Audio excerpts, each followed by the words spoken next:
Hello everyone, welcome to Tutorials by Decade. My name is Decade, and in the last video we kind of started getting our health our health bar and all that stuff going. And in this video we are going to start working on inventory.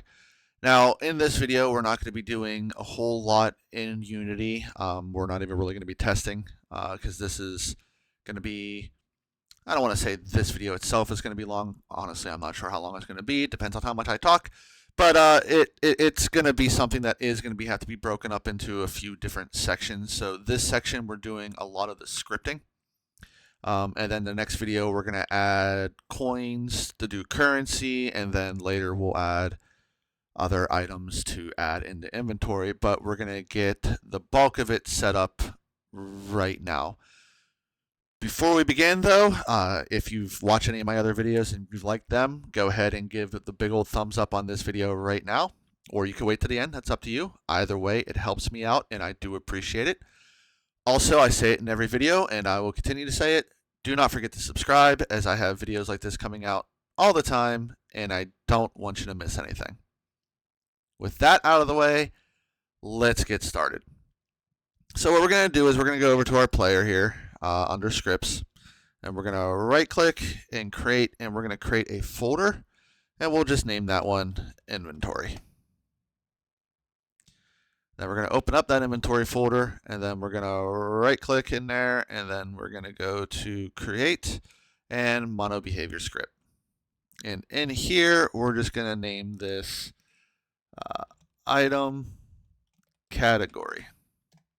So we're going to give our item some categories, so that way things don't get confusing later, and it's easier to look stuff up and do things with them. So once Unity's done doing its thing, we can go ahead and open up the item category. And what we're actually going to do is we are going to change this from a public class to a public enum, which means we got to get rid of this. And what we're going to do is we're going to define our items. So we're going to do tool, or you could do weapon here, doesn't matter. But this will be for our tools and weapons. We're going to do consumable, which this will be anything consumable, such as ammo, bombs, potions, and so on. We're going to do key items. So key items are important items that never leave the inventory. So if you've ever played any type of action RPG or even a regular RPG or a JRPG, a lot of them have like key items that you can get, and those key items usually only do one thing. And it might be important for a side quest. It may even be important for the main quest, but then after you use them, you still keep them. And that's essentially what key items are. Temporary items are just that. They are items that are only temporary, usually for quests. So like you can get an item for a quest that you need specifically for that quest, and then once that quest is over, you lose the item. And then lastly, miscellaneous. So that is literally anything else that's not covered under what we've already talked about. Chances are we will rarely use miscellaneous, but nonetheless, there it is. So once we're done with that, save that, and then we're going to go back into Unity here and let this do its thing. And then we're going to right click in here, go to create mono behavior script, and now we're going to do wallet type. And again, item category can be expanded, and we're about to do wallet type here, which this can also be expanded. But we're going to do with wallet type is we're going to make another enum. And then for now, we're only going to have two wallet types. We're going to have currency, which is going to be your coins, and then keys, which that'll be for like small keys and so on.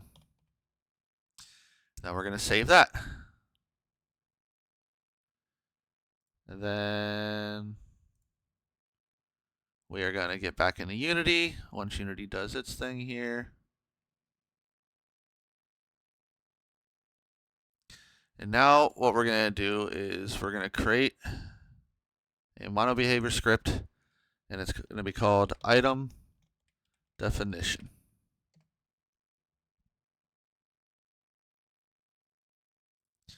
We're going to wait till Unity does its thing here. But what we're going to do is we're going to define some items. In order to do that, we are going to... Hold on, my notes over here just crashed. There we go. We're going to open that up. We're going to get rid of all that fun stuff in here. And I don't know if we've done this yet, but what we're going to do is at the very top above public class, we're going to put the little brackets here, and we're going to do create asset menu. And then in parentheses, we're going to put menu name, and then we're going to equal, and then in quotations, action, RPG, items, item definition. And I'll show you what that does here in just a little bit, but we're going to do one more thing. Instead of mono behavior, we're going to change this to a scriptable object.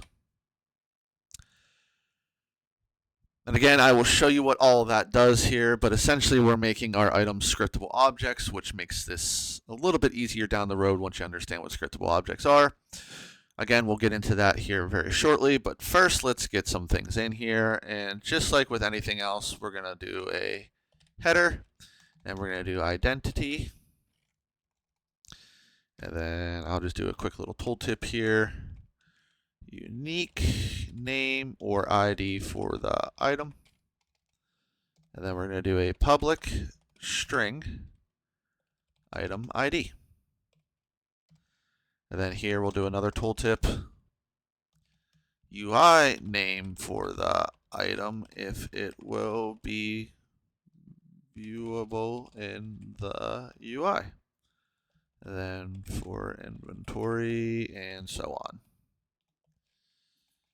And then we're going to do a public string display name.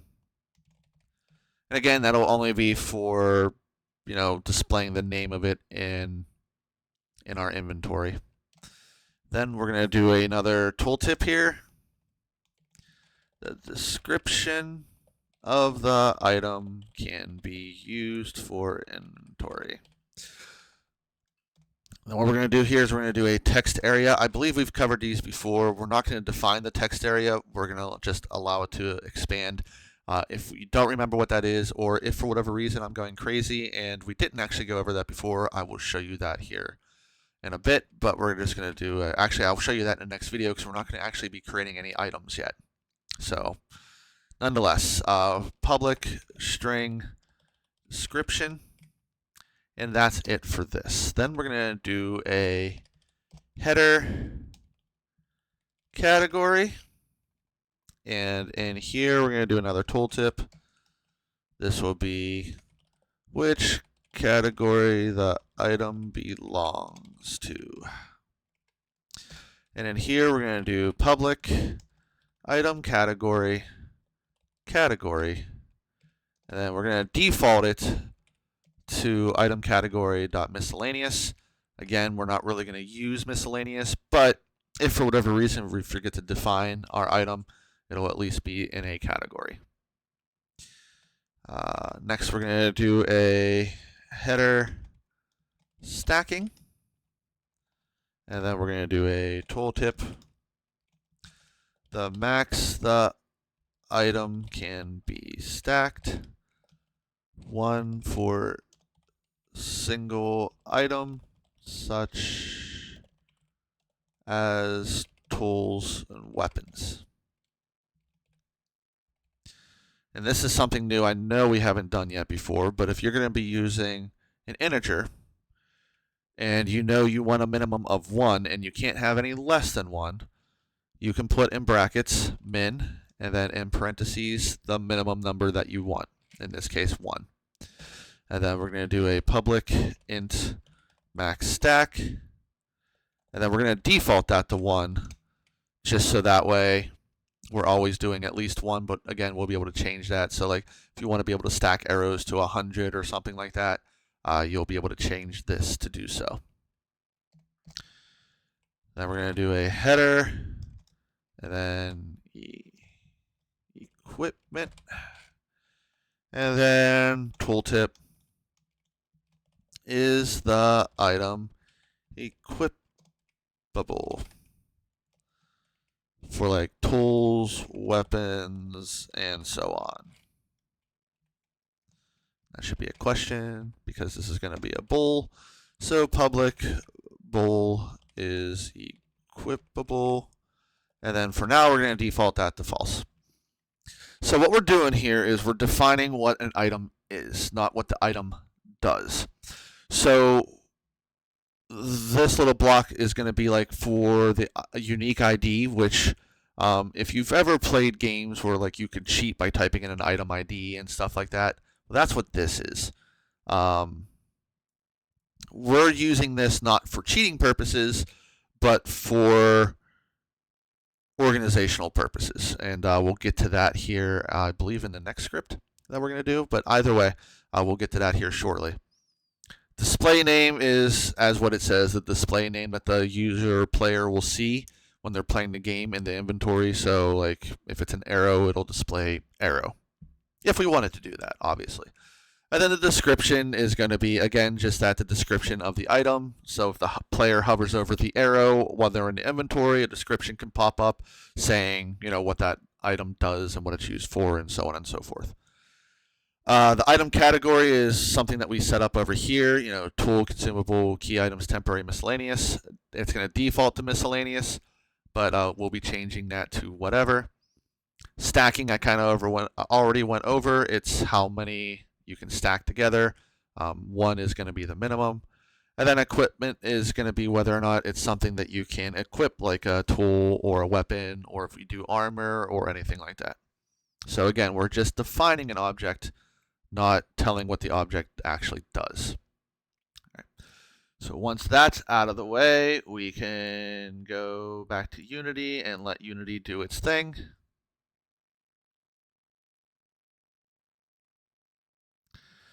And now what we're going to do is a little helper script, essentially. We're going to go to mono behavior script, and we're going to call this inventory entry. Let Unity do its thing. And once that's done, we will open that up.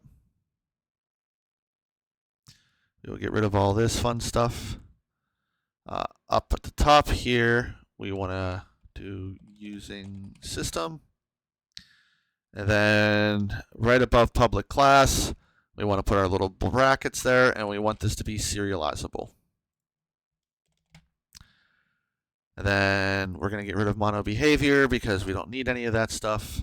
And what we'll do here is we'll create a tooltip, and it says the type of item. And then we'll do public item definition item.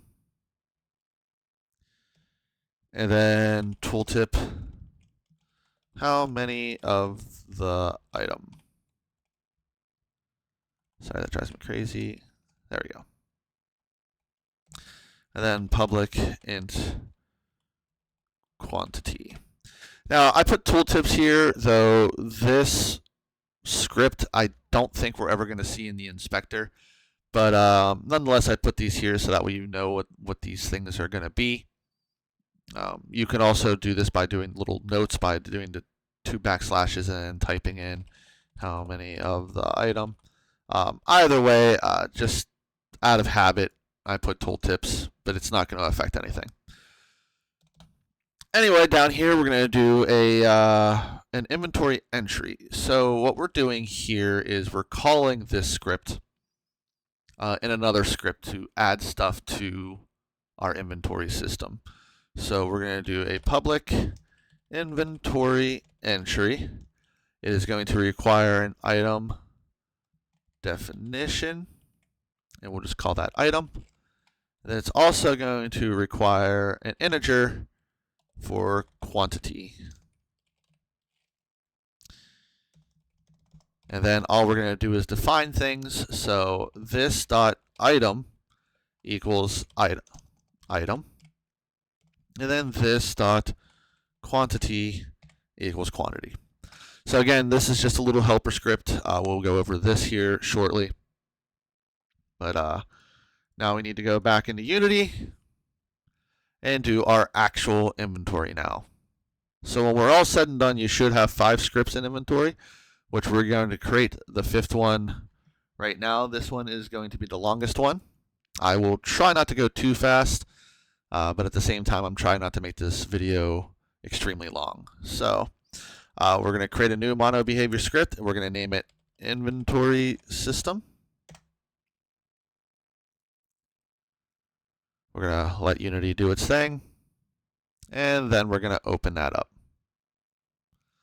So at the top here, we need to do using system, and then using system dot collections dot generic, and those are going to be gray for a minute. No big deal. We're going to clear all that stuff out. And now we're going to start creating our our inventory system. But what we need to do is we need to make it persistent, like what we have done with the player stuff and everything else. We need to make it persistent so it stays across all scenes. So what we're going to do is we're going to do public static, and it already kind of figures out what I want to do here. So inventory system instance.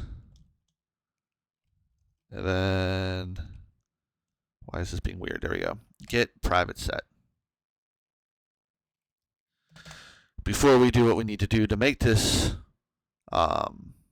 persistent, what we're going to do is we're going to put in some variables. So first, our header, and it's going to be inventory contents.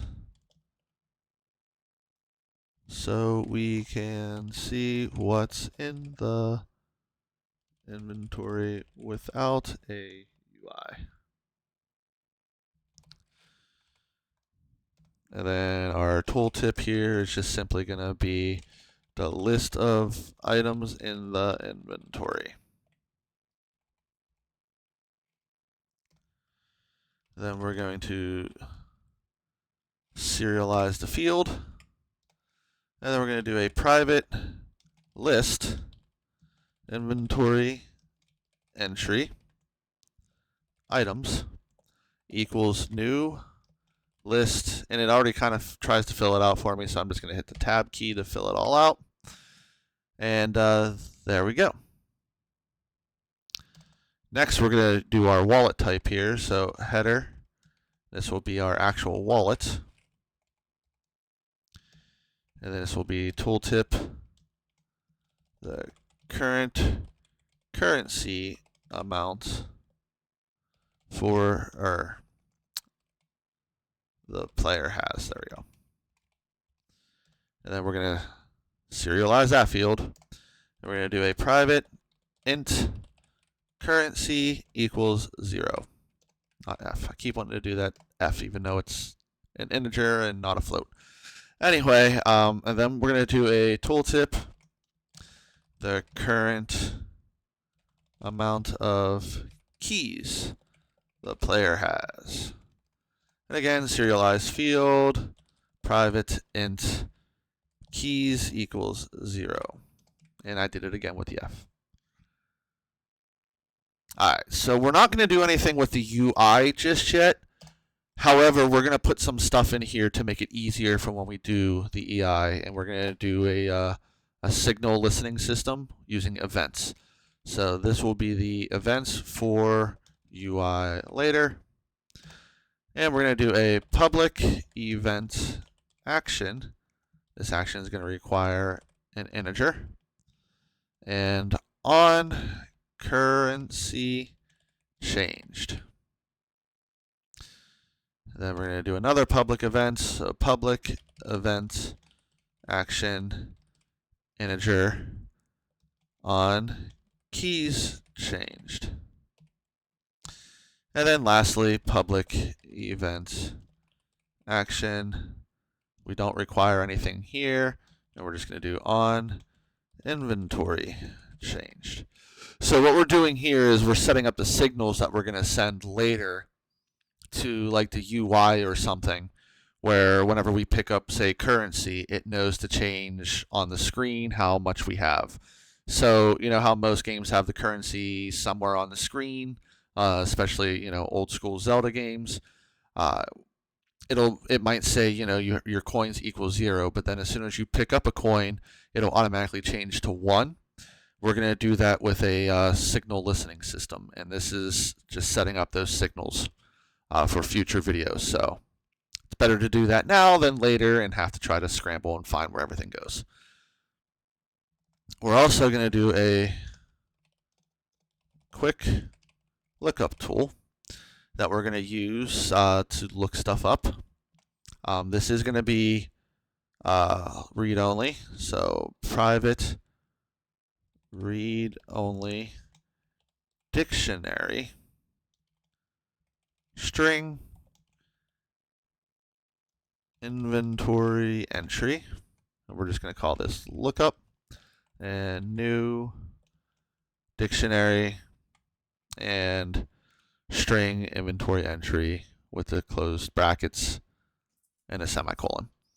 So before I get asked what the difference is between a string and a list in a dictionary, I'm actually going to pull up Google here if things stop being weird, and I'm going to show you the difference. I have that saved right there. So this is a good breakdown of what the difference is between a list and a dictionary. So a list is a single collection of objects, whereas dictionary is a pair of unique key and associated value. So the key in our case is a string, and the value is the inventory entry. So access method. So a list could be accessed by a contiguous zero-based integer index, whereas the dictionary is accessed by a specific key, which can be of any defined type. So in this case, again, string. Order. So a list maintains the order, while a dictionary does not guarantee any specific order. A list will allow duplicates. A dictionary will not allow duplicates. It will allow values, just not duplicates of a value.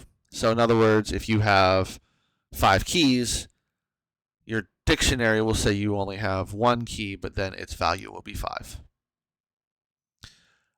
Performance-wise, dictionaries are extremely quick, whereas lists are a little bit slower. So you can dive more into this, but this is just a basic breakdown of the difference between a list and a dictionary. And I know I kept saying like different things for list because my mind decides it wants to associate it with something else, but nonetheless, the definition of a list and a dictionary.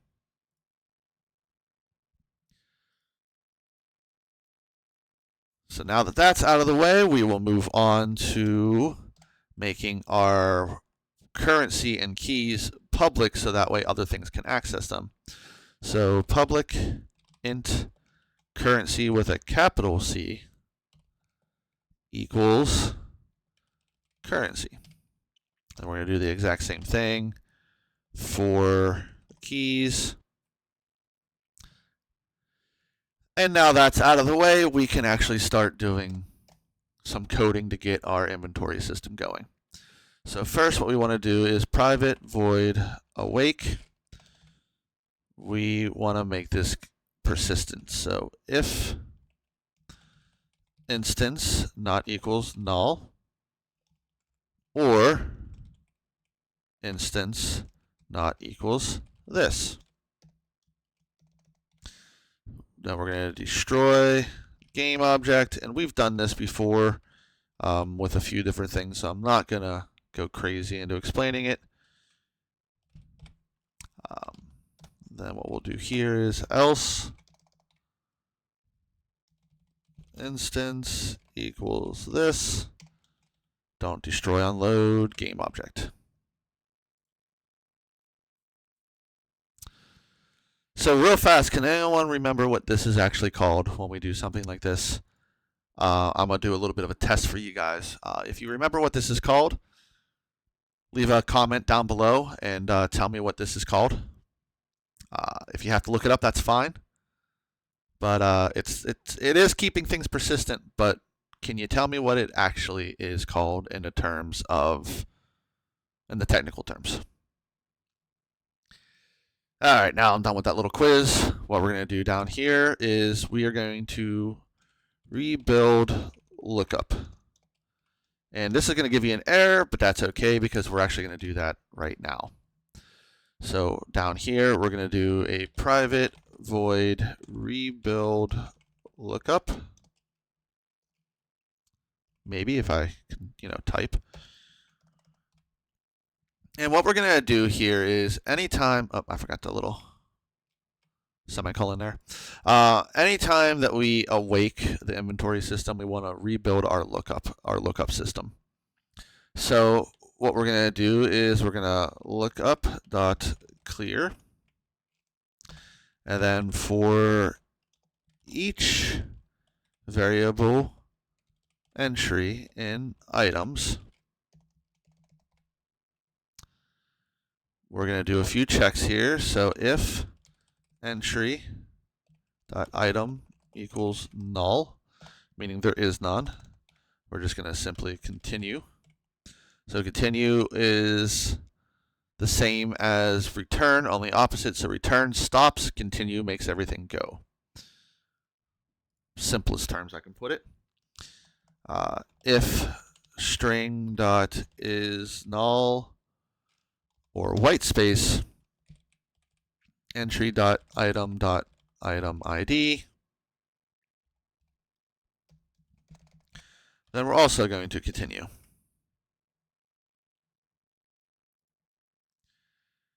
Here we're going to check for duplicates. So if duplicates exist, we will merge them.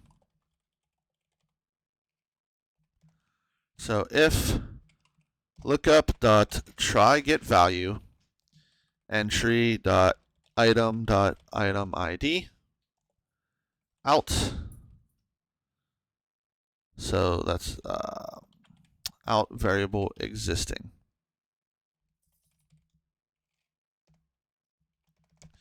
So what we're trying to do here, so remember lookup is our dictionary, right? So we're trying to get the values in our dictionary, and we're trying to see if there are any items that are existing and that have duplicates. So what we're going to do then is existing items dot quantity is going to plus equals, meaning we're going to combine them, entry dot quantity. If a duplicate doesn't exist, then what we're going to do is we're going to look up dot add, and then entry dot item ID, and then entry. So to try to make this simple, what we're doing here is we are adding stuff to our dictionary. And if our dictionary has an existing item, then we're going to take the existing quantity and add it to the entry quantity. If it does not have an existing one, then we're just going to add it to the dictionary. And that's all we're going to do for that. So now what we're going to do is a public void add wallet, and the wallet is going to require, I should say, a wallet type, which we'll just call type, and then an integer amount. And then here what we're going to do is if amount is less than or equal to 0, we're simply just going to return because there's no point if the amount is less than or equal to 0. And then we've used switch cases before, so we're going to do another one here. Switch type. And our first case is going to be wallet type dot currency. And then currency plus equals amount. So what we're going to do here is obviously check to see if the item belongs in a currency wallet or a key wallet. And then once we figure that out, we're going to add the amount to our currency or key totals. So then once we do that, we're going to do on currency changed, invoke currency. And then we're going to break. And then we're going to do our second case, which is wallet type keys, which is already figured out that's what I want to do.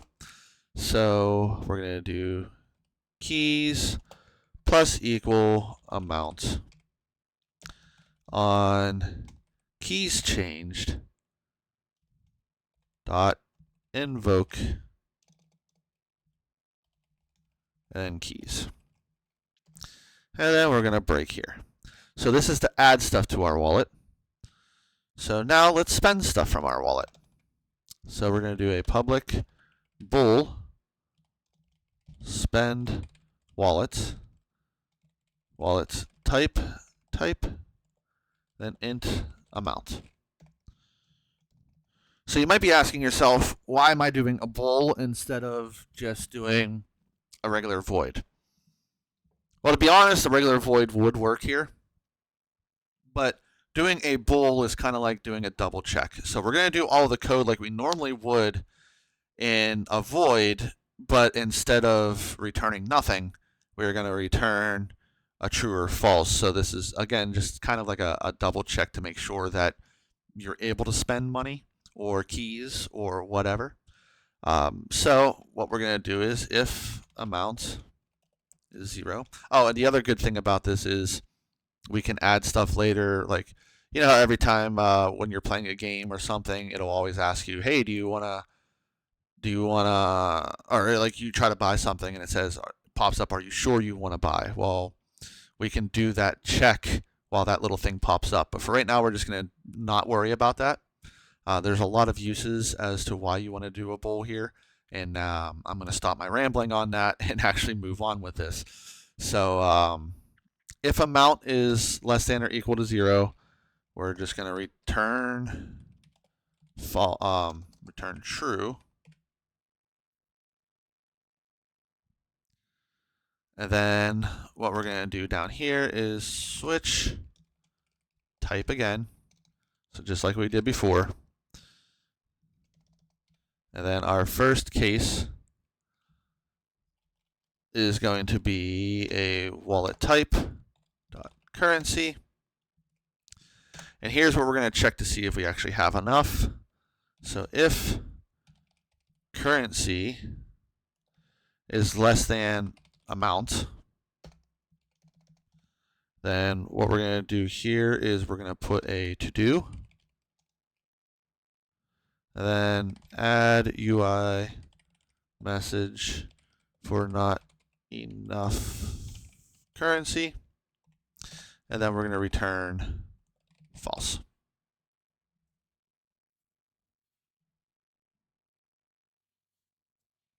Okay. But if we make it past that little check, then what we're going to do is currency minus equals amount. And then on currency changed, invoke currency. And then we're going to return true. And that's going to be the end of that case. So the next case is wallet type keys. and kind of wanted to jump ahead there, but we're not going to do that. Instead we're going to do another check. So if keys is less than the amount, then again another to do, add UI message for not enough keys, and then return false. And if we pass that check, then keys minus equals amount on keys changed, invoke keys, and return true. So the reason why we're doing the keys the exact same way as the currency, most doors are likely going to require just one key, but if some games that I've played personally require multiple keys for a door, so you can always do that. Plus, it also makes it nice and easy if the door requires one key but you have 0. You can still do that little check and then go from there. But that is spending the wallet. At the very end of that switch statement and all of that, we just want to return false. All right. So now what we need to do is we need to add or spend that currency in keys. So these next 4 little things are going to be for whenever we actually get some inventory. So they're not going to do anything right now, but we're going to do public void add currency int amount, and then instead of doing the brackets, we're just going to do this quick little thing. We're going to do add wallet type currency, and then amount.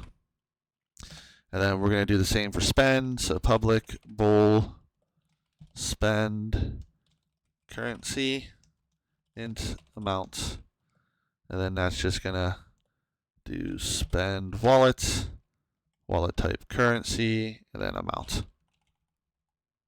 And then we're going to literally do the exact same thing for the keys. So public void add keys int amount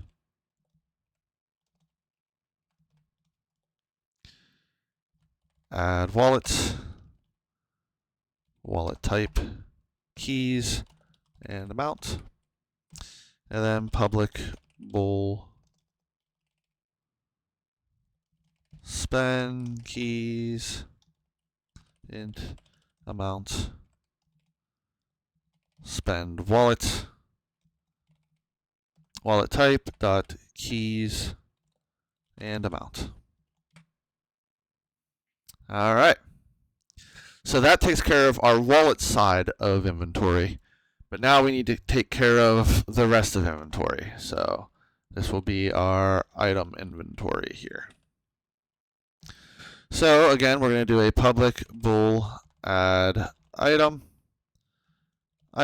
definition item, and then int amount, default that to 1.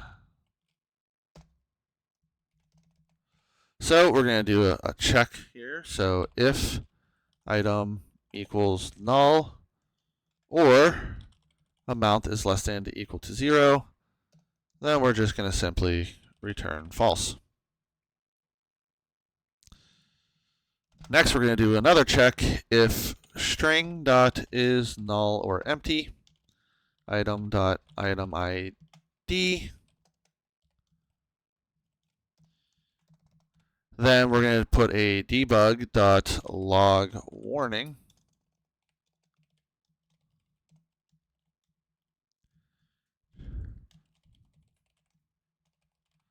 Inventory system. Item definition has no item ID. Add item ignored. And then just return false. So now that we have those two little checks, let's actually start adding some items. First, what we're going to do, we're going to make our max stack equal something. So key items will be treated as non-stackable by default, but max stack is still respected. So essentially all we're doing here, int max stack equals mathf dot max 1 item dot max stack. We're just essentially making it so that way, like, key items and stuff will always have 1. So that's all that is. So if not lookup dot try to get value item dot item ID out variable entry, then entry equals new inventory entry item 0. And then items dot add entry, and then lookup item dot item ID equals entry.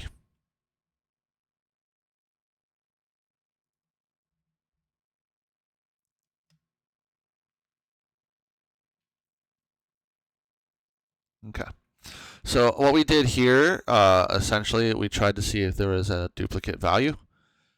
If there wasn't a duplicate value, well, then we're adding everything. If there is a duplicate value, then all we're doing is entry dot quantity equals math f dot clamp entry dot quantity plus amount 0 and max stack. So let me try to explain what's going on with this. So what we're doing is this if statement is looking up to see if we already have this item in our inventory. If we don't, then it's going to add the entry. It's going to default it to 0. And the reason why it's defaulting it to 0 is because we're going to be adding it down here, adding the amount down here. So we default this to 0. We add the items to our list, and we also add the item to our dictionary. And then down here, we actually add the amount of that item. And we're clamping our quantity plus the amount to either 0 or the max stack. Once we do this, we need to do on inventory changed, and then invoke that, and then we return true. And that is adding something to our inventory. Now, these little things that we're going to do here, let me check my time here real fast. I'm already way over. I wanted to be, but whatever. Let's just keep going. These next few little things are just checks to see if we have an item for like certain quest, or if we have a certain amount of an item and all that other crap. So let's put that in there. So this is to check to see if player has an item. So public bool has item, item definition item, int amount equals 1. So if item equals null or amount is less than or equal to 0, then we're just simply going to return false. And then we're going to do like what we did before. If not lookup dot try get value item dot item ID, then out variable entry, then we're just going to return this to false, meaning we don't have the item. And if we pass those checks, then we return entry dot quantity is greater than equal to amount. So this is going to return a true or false based on whether or not we have the item and the amount of that item.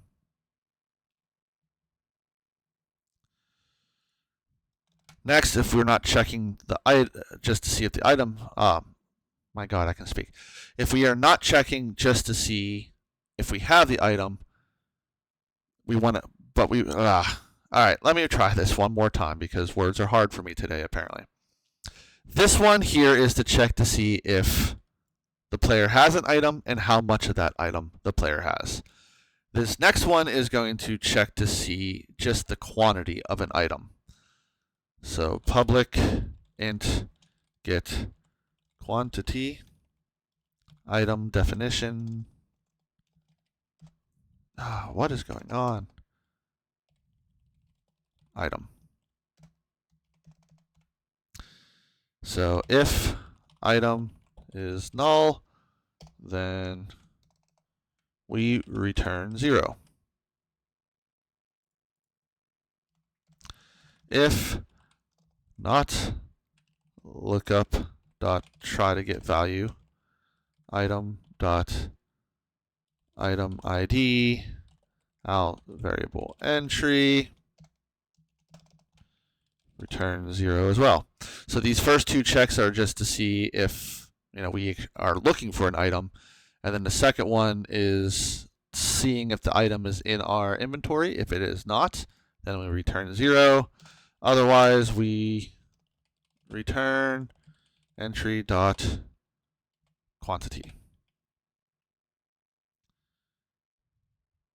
And then the last thing we need to do is remove an item from our inventory if it is something that can be removed. So we're going to do public bool remove item definition item int amount equals at least 1.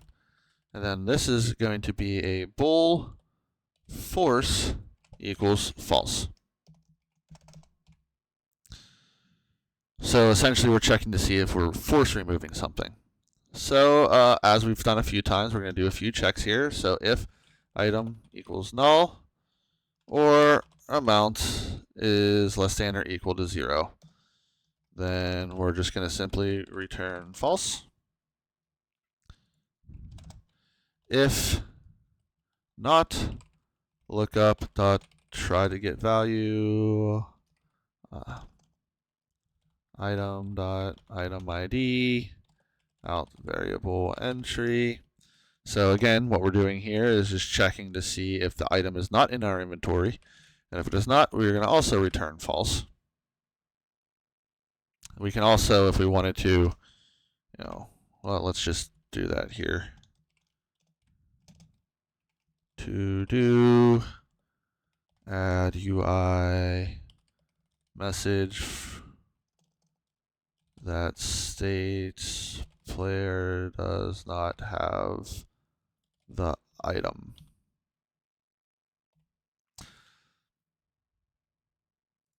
But if the player does have the item, then we're going to do entry quantity minus equals amount.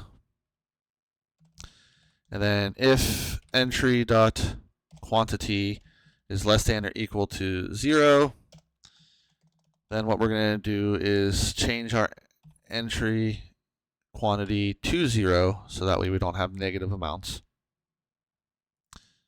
And then we're going to remove non-key items entirely when empty. So if item dot category is not item category dot key items. So if it is not a key item, then we're going to do item dot remove and then entry. or items, not item. There we go. And then lookup dot remove item dot item ID.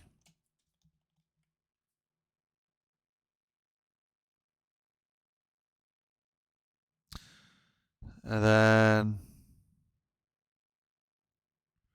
I feel like I missed a step here.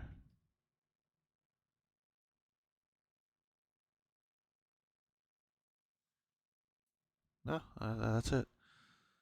So, and down here we just do on inventory changed dot invoke, and then return true. And I did forget something. It's else if item dot category equals item category dot key item and force equals true.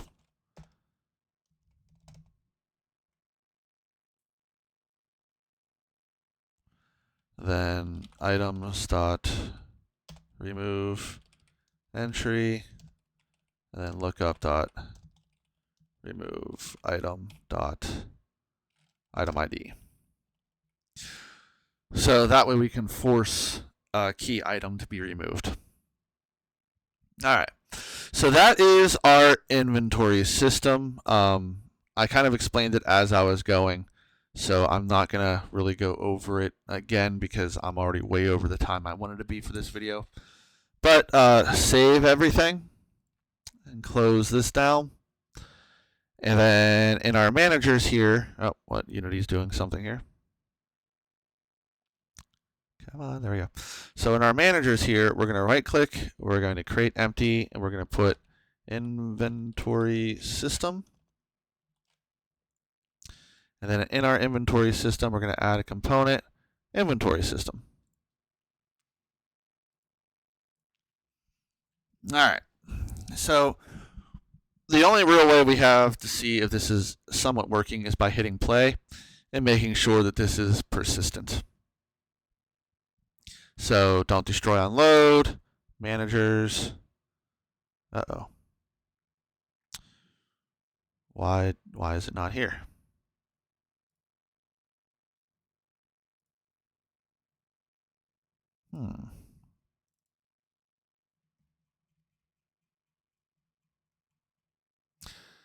I forget to do something up here. Public static inventory system instance, get private set, did that.